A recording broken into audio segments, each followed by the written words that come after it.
না বসেন, ভ্যানের তলে বসেন। এখানে আসেন, এখানে আসেন। আমার ভিতরে আমার বদলি করবে ফটো আছে আমার কি করছেন? ঘটনা বলেন, বসে বলেন, বসে বলেন। 21 তারিখ থেকে আমারে বলছো জান্নাত কিসে ঘটনা কি? আমারে বলছো আমি বুঝতে পারতেছি না। ঘটনা কিসে বলেন, ঘটনা বলেন। একটু চেয়ারে বসা যায় কি? আমারে ধরে চেয়ারটাতে বসা। শুনো, আমার হাতে ধরে সমস্যা, হাতে ধরে বলেন না। কোনো নাম আছে? ভাই দিনের পর ডাকছেন তো এই মহিলাটা স্টাফকে ডাক দাও। আমার গো মা আমি তো ধরে বলবো। আমার বাচ্চাটার কি হইব হ্যাঁ, ধরেন। আমার বাচ্চাটার কি এটা হইব না, আমার সংসার সন্তান আমাকে যৌন নিপীড়ন করা হয়েছে কিসে?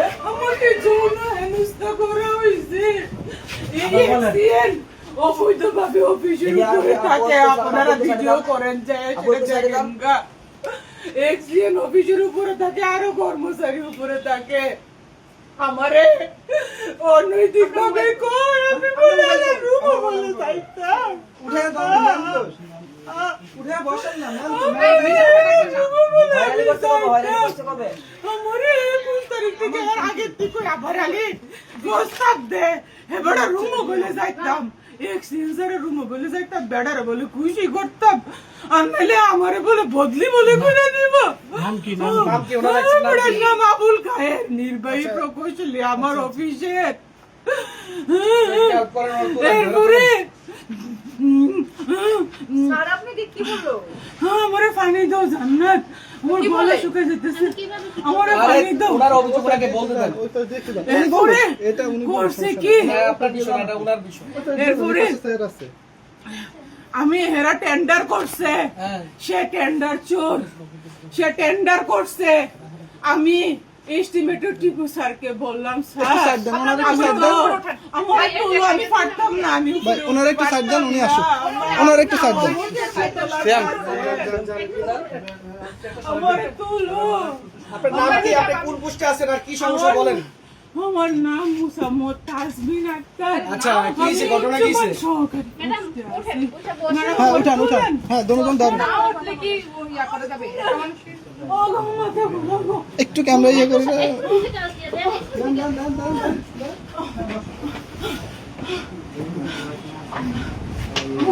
চশমা দেন আমি এই না না চশমা মনে ওয়াশরুম, ওয়াশরুম। মানে পানি আপনাকে এই প্রস্তাব কবে করছে? আমাকে হলো অফিসে আসার পর থেকেই করতেছে কবে, মানে কত মাস, কত দিন? এটা প্রায় 2-3 মাস ধরে উনি এটা করতেছে তো যাক এটা যেহেতু কোনো লিখিত প্রমাণ নাই উনি আমাকে মৌখিক ভাবে বলে উনি তো অনেক চালাক উনি আমাকে মৌখিক ভাবে বলে এই জন্য আমি আর এটার পদক্ষেপ নিতে পারতেছিলাম না সেই কারণে আমি চুপ ছিলাম কিন্তু আপনার উদ্যতন কোনো কর্মকর্তাকে জানাইছিলেন? না আমার কাছে মৌখিক কোনো প্রমাণ ছিল না লিখিত বা মৌখিক কোনো প্রমাণ ছিল না উনি অনেক চালাক উনি আমি যখন উপরে খাইতে যাইতাম উপরে আমি খাইতে যাই এখানে রান্নার ব্যবস্থা আছে এখানে উপরে পুরো আবাসিক সবাই থাকে এখানে 3 থেকে 4 জন কর্মকর্তা থাকে অফিসিয়াল নিয়ম থাকার কোনো ব্যবধান নাই আমি এগুলা বলি স্যারকে স্যার আপনি কিন্তু অনৈতিক কাজ করতেছেন আপনি কিন্তু উপরে থাকতে পারেন না স্যার আমাকে কিন্তু কর্তৃপক্ষ শোকজ করে দিবে স্যার আমার কিন্তু চাকরি চলে যাবে স্যার উনি বলে বাগনামি করো বদলি শোকজ তোমার মুটকি দিয়ে বইরে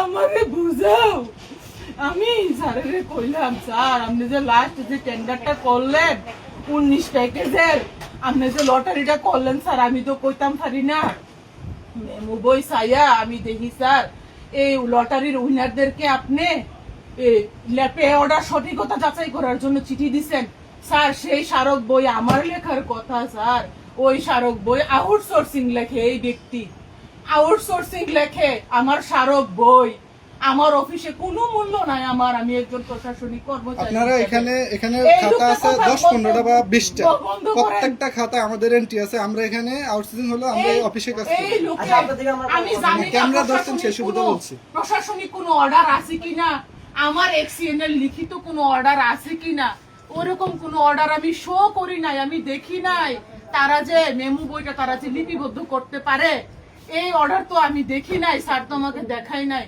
আমি বললাম এস্টিমেটর টিপু স্যারকে, স্যার আপনি যে পে অর্ডারের জন্য যে চিঠি দিচ্ছেন এই চিঠি তো আমি করছি না, এই চিঠির স্মারক তো স্যার 423, এই চিঠির স্মারক স্যার 423 স্যার হবে, এটা আমার চিঠি স্যার, এটা আমি দাখিল করব, এটা আমি স্মারক না বইয়ে লিখবো, এই চিঠির নিচে স্যার আমি ইনিশিয়াল করব স্যার, এটা অপ্রশাসনিক ভাবে এই চিঠিগুলো কেন যাচাইয়ের জন্য ব্যাংকে যাবে স্যার?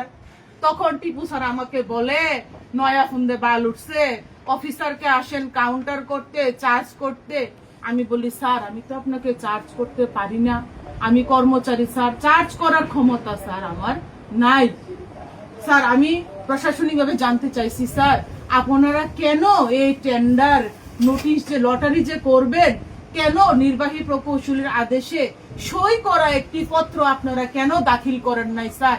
এই পত্র তো আমি দাখিল করার কথা। কোন সময় অফিসে অডিট হইলে এই প্রশ্ন তো আমি সম্মুখীন হব, আপনি কেন এই টেন্ডারের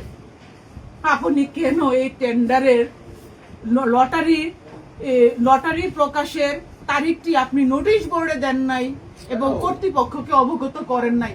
তখন কি আমার চাকরি থাকবে? আমি এখানে প্রশাসনিক দায়িত্বে আছি, আমার কি প্রশাসনিক বিষয় সম্পর্কে প্রশ্ন করার অধিকার নাই? আমি কি জানতে পারি না আমার স্যারের কাছে? পারি কি না? হ্যারাসমেন্ট হইছে, হ্যারাসমেন্ট হইল গিয়া সেটা